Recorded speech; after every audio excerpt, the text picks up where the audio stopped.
Olá para você que está acompanhando o Boletim Legislativo, seja bem-vindo ao nosso ponto de encontro para ficar por dentro das notícias da Câmara e da nossa cidade. E ainda no mês da campanha Agosto Dourado, hoje vamos falar de amamentação, mas focada no acolhimento das mães. É que o Ministério da Saúde quer que as UBSs do país ofereçam salas próprias para que as mães amamentem os filhos. E esse é só um dos assuntos de hoje, viu? E a gente abre o jornal falando de despedida e gratidão.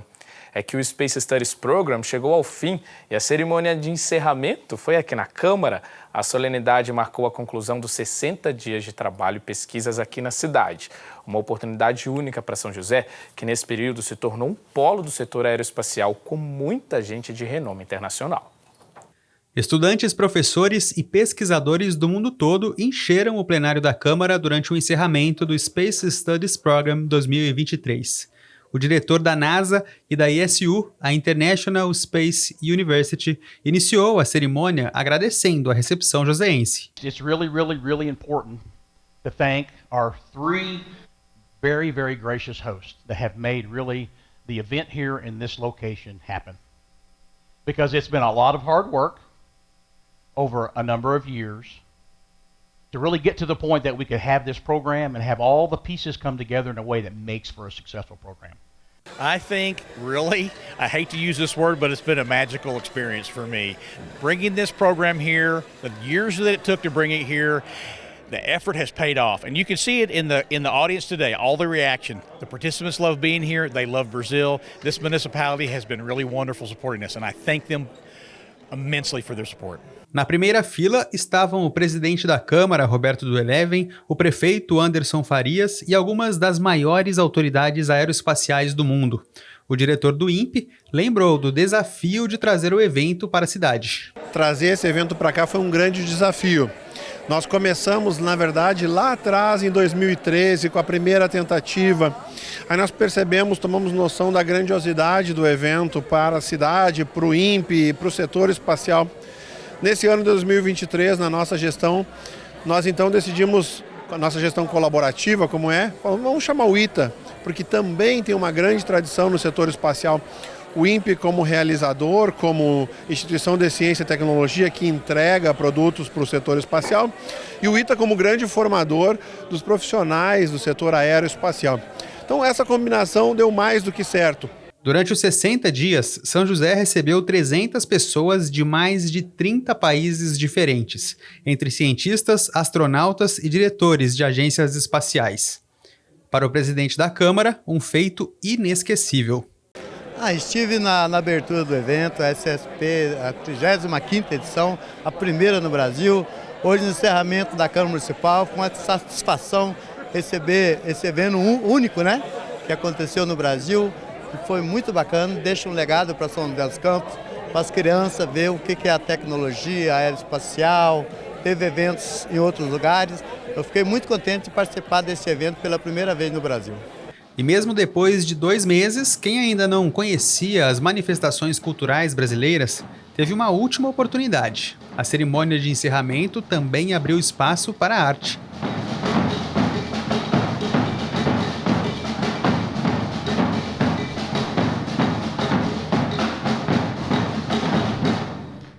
I have a lot of emotions. It's been a wonderful 9 weeks here in Brazil. My first time south of the equator, and it was an excellent opportunity with lots of love from all the people in San Jose dos Campos and all around Brazil. I was able to do a lot of traveling while I was here, which I'm very thankful for. I learned a lot about space. I got to meet a lot of astronauts, which was great.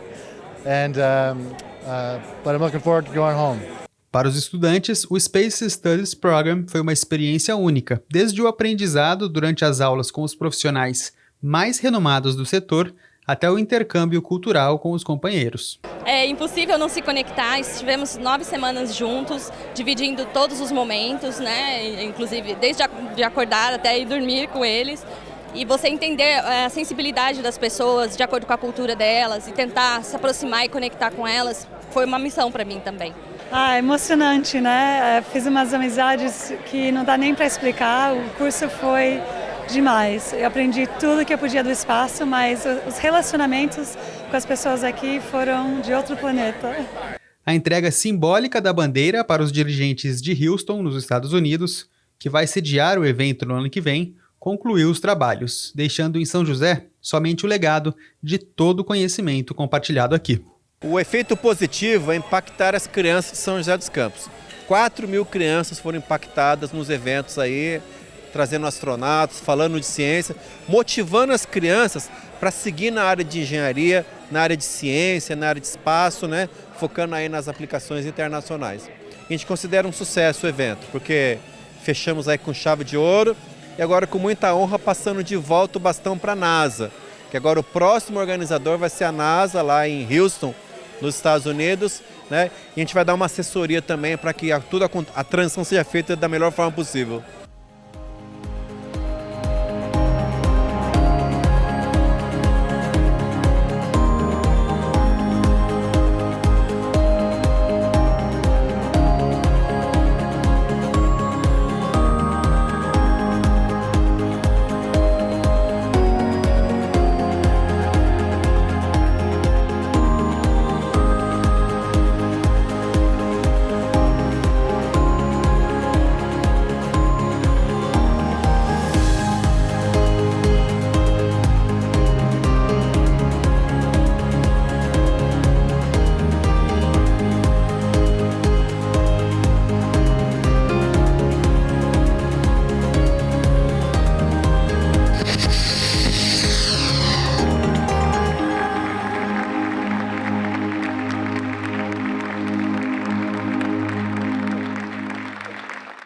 E o estado de São Paulo foi um dos escolhidos para uma campanha do Ministério da Saúde que pretende instalar um projeto piloto para que as UBSs tenham salas de aleitamento, que são espaços próprios para que as mães se sintam confortáveis e acolhidas para amamentar o bebê.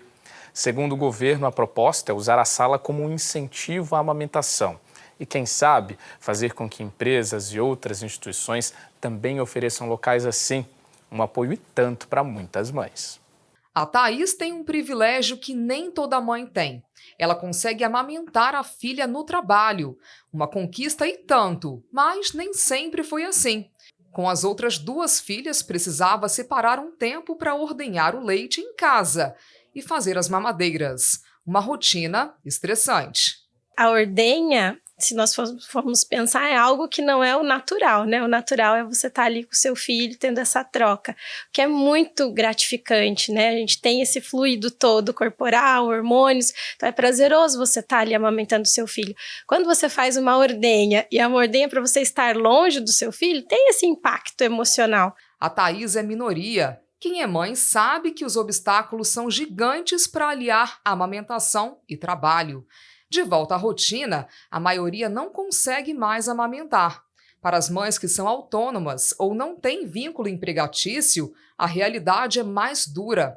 Pensando nesse público, o Ministério da Saúde anunciou que deve criar em todas as UBSs do país salas de amamentação. A princípio, este é um projeto experimental que está sendo implantado em 5 estados. São Paulo é um deles. A preocupação do Ministério são com as mulheres que não têm trabalho formal, né?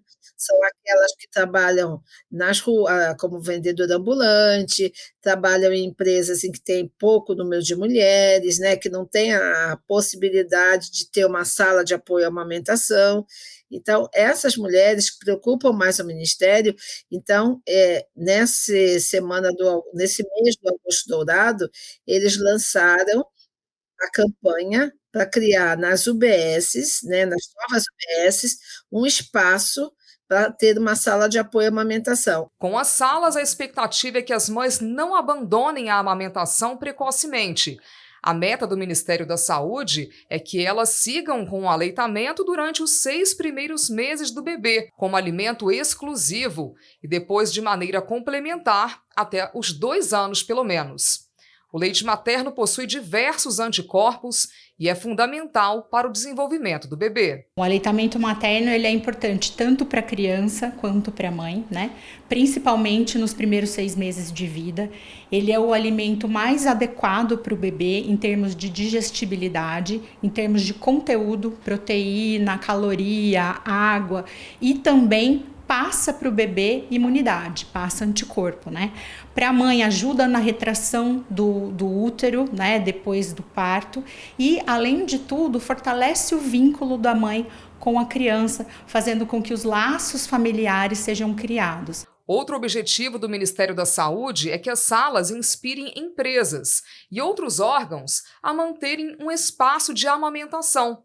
Um trabalho deste tipo já vem sendo realizado e empresas que oferecem um local próprio de amamentação estão sendo certificadas. No país já existem 274 empresas com a certificação. São locais que não exigem muita estrutura, pensados para a mulher amamentar ou armazenar o leite com segurança. É interessante porque algumas mães às vezes estão fora da sua residência, estão longe, estão no trabalho ou naquela correria, ela vai poder procurar uma UBS onde vai poder tirar o leite e lá será armazenado, lá vai ter todo aquele cuidado que precisa até mesmo para uma doação. Então é interessante até para você fomentar, para você explicar, para você incentivar o aleitamento materno que é tão importante. E quanto ao direito à amamentação, a legislação brasileira garante à mamãe a possibilidade de fazer 2 pausas para descansar ou amamentar o filho durante a jornada de trabalho, após o período de licença maternidade. Já as empresas que têm mais de 30 funcionárias acima de 16 anos e não possuem salas de amamentação devem pagar uma creche. No caso das mães que têm trabalho informal, as salas nas UBSs vão ser um suporte a mais. Para ter um espaço acolhedor para elas, ter um espaço reservado para elas. Só que eu acho que para que seja cumprida essa lei, que todo mundo já sabe da importância do aleitamento, os bens que traz para as crianças. Essa conscientização que amamentar é um ato de amor, né, que é isso, e é importante garantir todos os 6 meses de amamentação, que é bom para a criança, para o bebê. Então, esses espaços perto da casa é fundamental. O aleitamento é um período mais que especial, mas também tem suas dificuldades. O importante é prevalecer o amor e o laço entre mãe e bebê. Se o aleitamento é um bem à vida, todos devemos contribuir. Eu acho que a gente também tem que dar acalento, tem que ser empático, né? Não tentar comparar com a sua situação ou logo falar assim, não, mas tem fórmula, então dê a fórmula. Eu acho que cabe a gente também apoiar a mãe que está com dificuldade e dizer que calma, vamos procurar ajuda, vamos procurar onde tem, né? E não achar que porque com a gente aconteceu de uma forma, todo mundo vai ser igual. Faz toda a diferença, até porque, na minha experiência, muitas vezes o estresse, né, durante o período de extração do leite não permite a injeção do leite. Então, eu pegava a minha filha, ia dar mamar, ela, né, mamava tranquilamente. A hora que você ia extrair na bomba, dependendo do ambiente, o estresse, tudo, não saía o leite. Então, assim, olha a diferença, né? De você ter um acolhimento e um ambiente adequado para isso acontecer. E mantendo o debate no apoio e nos direitos das mães, a gente comenta agora sobre um assunto sensível, mas que precisa ser debatido: a violência obstétrica. Às vezes nem mesmo as mulheres conseguem reconhecer esses abusos, mas eles estão presentes no tratamento da equipe médica, comentários de discriminações veladas e até mesmo um ato de agressividade no momento do parto. Este é um assunto sério. Samuel Strasser conversou com uma advogada que vai nos ajudar a reconhecer a violência obstétrica.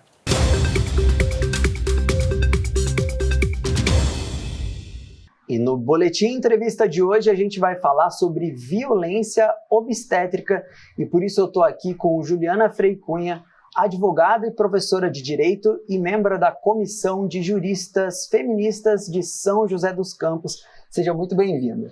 Olá, Samuel. Muito obrigada pelo convite.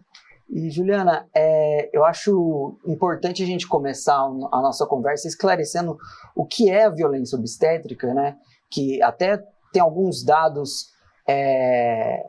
poucos dados sobre esse assunto, mas muita gente, uma pesquisa de 2012 da Fiocruz, apontou que 45% das mulheres que tiveram, gestantes, que tiveram um parto no SUS, passaram por isso. Mas o que seria violência obstétrica? Qual situação se caracteriza essa violência? Bom, inicialmente, a gente precisa pontuar que a violência obstétrica é uma espécie de violência de gênero e violência institucional. E, infelizmente, é um tanto naturalizada ainda na nossa sociedade. Dessa forma, é possível pontuar que a VO, né, a violência obstétrica, ela é qualquer ação ou omissão culposa ou dolosa praticada por um profissional de saúde, pela equipe de saúde, contra a gestante e mesmo contra o recém-nascido, né, implicando em maus tratos, abusos, humilhações e mesmo a violação física do corpo da gestante. Né? Em outras palavras, de uma forma mais simples, humilhações, ameaças, a episiotomia, que é o corte do períneo, a restrição alimentar, a imobilização, lavagens intestinais, raspagem de pelos públicos, enfim, tem uma gama muito diversa de condutas que podem configurar violência obstétrica. E todas essas condutas, a depender do caso em concreto, pode gerar, sim, uma responsabilização na esfera civil, mesmo disciplinar, e também, né, a depender até na esfera penal, se eu tiver, por exemplo, uma injúria ou uma lesão corporal.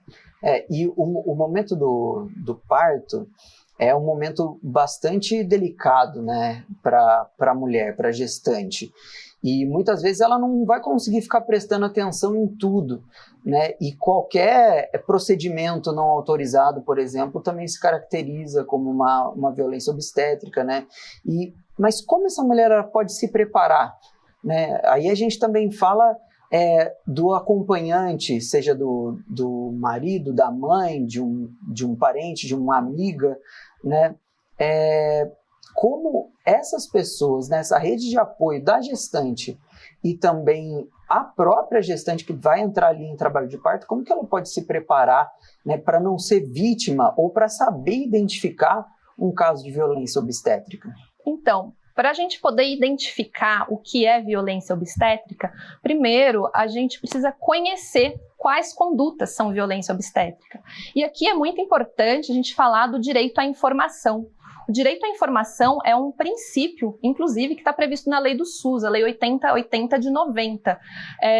E não apenas o direito à informação, mas também a educação em direitos humanos. Nesse sentido, essa iniciativa aqui da TV Câmara é um bom exemplo no sentido de se difundir informação e os direitos das gestantes.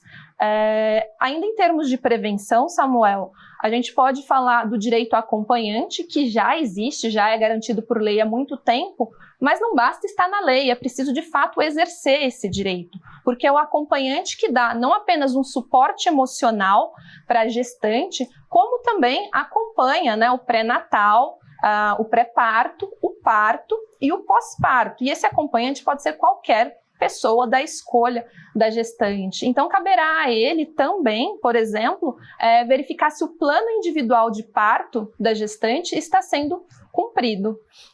E esse plano individual de parto, acho que é importante a gente falar rapidinho, porque muita gente nem sabe o que é isso. É muito pouco falado, apesar de ser uma política já há muito tempo, né? O Ministério da Saúde, há mais de década, recomenda a elaboração do plano individual de parto durante o pré-natal. E o que é esse documento? Esse documento, ele é elaborado pela gestante junto à equipe de parto e nele deve constar todos os procedimentos eletivos que a gestante permite que sejam feitos, aqueles que ela não gostaria que fossem feitos, bem como outras preferências do ambiente, tá certo? Em relação à luz, à alimentação, etc. E esse documento, ele deve ser entregue ao hospital antes, né, do pré-parto, do parto, para ser anexado junto ao prontuário. E é importante que o acompanhante conheça também ali o conteúdo. É muito importante. E para a gente finalizar, se caso uma mulher passou por isso, ou vier a passar por isso, uma violência obstétrica, como que ela pode agir? Tanto ali no momento, né, se recusando, ou né, ela está ali, ela não pode sair correndo, mas o que ela pode fazer, o que a lei permite que ela faça, né, para se proteger dessa violência, e se caso acontecer, como buscar os seus direitos? Sim. Bom, ali no momento, reiterando, é importante a presença do acompanhante, né? E qualquer procedimento que fuja ao que está no plano individual de parto deve ser devidamente justificado pela equipe médica no plano individual de parto, né? Após o que é possível fazer, aqui é necessário buscar um advogado ou uma advogada da sua confiança, que seja especialista na área, que trabalhe com direitos das mulheres, né? E aqui em São José dos Campos, especificamente, a Defensoria Pública também. Porque a Defensoria Pública, ela atende não apenas as pessoas hipossuficientes em termos econômicos, como também grupos vulneráveis, como mulheres em situação de violência. E em 2018 foi firmado em São José dos Campos um termo de ajustamento de conduta, né, para reestruturação da política de assistência à saúde à gestante. Então é um órgão público importante de ser buscado, né, nesse momento posterior, caso ocorra alguma situação que ela desconfie que possa estar em desacordo, que possa configurar violência obstétrica mesmo. E, por fim, uma última referência aqui da cidade, muito importante também, é o Centro Dandara de Promotoras Legais Populares, que pode vir a realizar o encaminhamento das demandas dessa gestante. É uma via jurídica, judicial mesmo, né, que a mulher ela precisa recorrer caso isso ocorra, né? Bem, Juliana, muito obrigado, seja sempre muito bem-vinda aqui. Eu que agradeço, Samuel, muito obrigada. É isso aí, voltamos para a redação.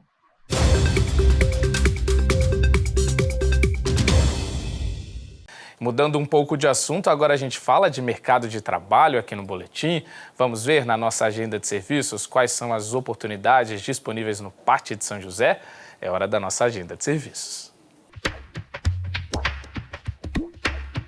O PAT, Posto de Atendimento ao Trabalhador de São José dos Campos, tem oportunidades de emprego para atendente de balcão, atendente de cafeteria, auxiliar de corte, auxiliar de cozinha, auxiliar de limpeza masculino, auxiliar de padeiro, auxiliar de usinagem, auxiliar financeiro, balconista, caseiro, chapista de lanchonete, consultor de vendas, consultor imobiliário, copeiro, corretor de imóveis, costureira, cozinheira, encarregado de obras, funileiro C, funileiro montador de estrutura metálica, gerente comercial, instrutor de informática, leiturista, líder de rampa, monitor de acampamento, montador elétrico 1 e 2, motorista de caminhão, operador de caixa, operador de equipamentos, operador de rampa, operador de telemarketing ativo, padeiro, pedreiro de estrutura metálica, pintor industrial, representante comercial, secretária administrativa, serralheiro, soldador, técnico de edificações, técnico de enfermagem, técnico eletrônico, técnico mecânico e vendedor externo. Ainda há vagas para pessoa com deficiência nos cargos de auxiliar administrativo, operador de máquinas e operador de telemarketing. Para se candidatar é fácil, é só comparecer ao PAT, levando RG, CPF, carteira de trabalho e o cartão cidadão. O PAT fica na Praça Afonso Pena, número 175, no centro. E você, já ouviu falar no termo inteligência emocional? Está cada dia mais importante saber lidar com as nossas emoções, né? E conseguir fazer isso traz inúmeros benefícios, seja nas nossas relações com os outros ou também no autoconhecimento. E para que esse aprendizado seja oferecido desde a infância, um projeto de lei dos vereadores Fabião Zagueiro e Renato Santiago quer criar um programa próprio sobre inteligência emocional nas escolas. A meta é ajudar até mesmo no rendimento dos alunos. O olhar atento da Helena, de 10 anos, demonstra todo o interesse da pequena pelos estudos. Aqui nesta escola, em São José, as crianças aprendem brincando. Uma das matérias que vem sendo aplicada nas escolas particulares há cerca de 10 anos é a educação socioemocional, que auxilia no processo do autoconhecimento e da inteligência emocional dos alunos. Todo dia que a gente vai lá no Wesley, ele pergunta, você tá bem? Daí eu, sim, eu tô bem. Daí ele pergunta isso para todo mundo. E como a gente já aprendeu, né, que é melhor a gente falar para as pessoas sobre as nossas emoções do que esconder elas pra gente. a gente fala mesmo agora o que a gente está sentindo. Como a inteligência emocional hoje em dia é um assunto cada vez mais debatido. Hoje se fala sobre o tema no trabalho, na rua, nas redes sociais e em casa. E pautou um projeto de lei aprovado na Câmara Municipal de autoria dos vereadores Fabião Zagueiro e Renato Santiago. Ele propõe um programa de desenvolvimento da saúde mental e inteligência emocional a ser instituído nas escolas públicas da rede municipal de ensino. A proposta é implementar o trabalho, da inteligência emocional dentro das escolas. Com a inteligência emocional você consegue perceber as características de cada um dos alunos, a individualidade de cada um deles, uns mais extrovertidos, outros menos, alguns mais depressivos, outros com uma autonomia maior, e você identificando isso, você consegue trabalhar a individualidade. De acordo com o projeto, para tratar o tema, as escolas deverão respeitar a faixa etária, cultura e os acontecimentos ligados à comunidade escolar.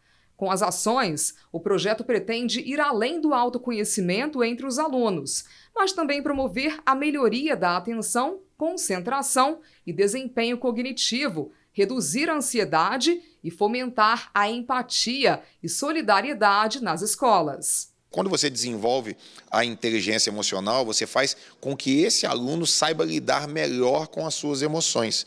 E aí, naturalmente, ele vai produzir mais. Existe uma infinidade de jogos, de conversas, de diálogos pessoais entre os professores e alunos, onde você consegue perceber a característica desse aluno e potencializar também a mesma característica. Ele vai levar isso para a vida inteira. Então isso vai melhorar quando ele sair das escolas, quando eles estiverem nas faculdades, nas suas relações de trabalho. E como aponta a justificativa da matéria, programas de inteligência emocional entre estudantes já estão sendo realizados por instituições de ensino e com resultados promissores. O tema foi retratado até mesmo pela ONU, MEC e pelo Fórum Econômico Mundial. Assunto muito importante, principalmente porque na pandemia da Covid-19, os problemas emocionais ficaram ainda mais evidentes. Segundo o Ministério da Saúde, a população mais afetada foi a de jovens entre 13 e 29 anos, faixa etária que está relacionada a 45% das ocorrências de autoagressão, automutilações e tentativas de suicídio. O autoconhecimento, ele é extremamente importante desde pequeno, né? As crianças precisam saber nomear as suas emoções. Por que só o adulto precisa falar? Né? Nós precisamos encarar essa realidade social hoje de escutar os nossos pequenos. O que está bacana e o que também não está bacana para eles. E uma ferramenta utilizada para ensinar sobre inteligência emocional é o teatro. Nessas aulas, as crianças aprendem a lidar com as emoções, além de se divertirem muito. O professor utiliza várias técnicas da arte cênica, além de um recurso sonoro para auxiliar na concentração dos pequenos. Aqui eles se soltam e colocam para fora as emoções. Como a gente trabalha com todos os sentidos, né? Toque, corpo, paladar, visão, audição, a música, ela sempre ajuda. Pode ver que você, geralmente, quando você tem uma imagem, uma lembrança, sempre tem uma trilha sonora. Não é à toa que tem música em filme. Por quê? A trilha sonora te leva a sentir aquela emoção que o filme quer que você sinta. Então, trabalhando dentro da escola, eu trabalho da mesma forma. Como a gente mexe com o teatro, mexe com o corpo, pega a criança, insere ela numa situação controlada, para que ela possa vivenciar essa emoção, a música de fundo, ela acaba ajudando a criança a entrar nesse sentimento, a encontrar essa emoção para poder ser trabalhada. E vamos falar do tempo. Como será que ficam as temperaturas para essa segunda e também amanhã, terça-feira? A semana começou chuvosa nesta segunda-feira. Céu nublado e muita garoa é a expectativa até o fim do dia. A máxima é de 18 graus e a mínima de 13. Para amanhã, terça-feira, a expectativa é de um dia um pouco mais quente, apesar de uma pequena chance de chuva. A máxima fica em 21 graus e a mínima em 15. E bom, pessoal, o boletim desta segunda fica por aqui, mas amanhã tem mais, viu? Eu aproveito para te convidar para conhecer toda a nossa programação que está disponível nas nossas redes sociais. O Instagram da TV Câmara é o TV Câmara SJC, o mesmo endereço do nosso YouTube. Então, acompanhe a gente lá. A seguir, vocês ficam com Hora do Esporte com Vieira Júnior e Bruno Castilho. Até mais!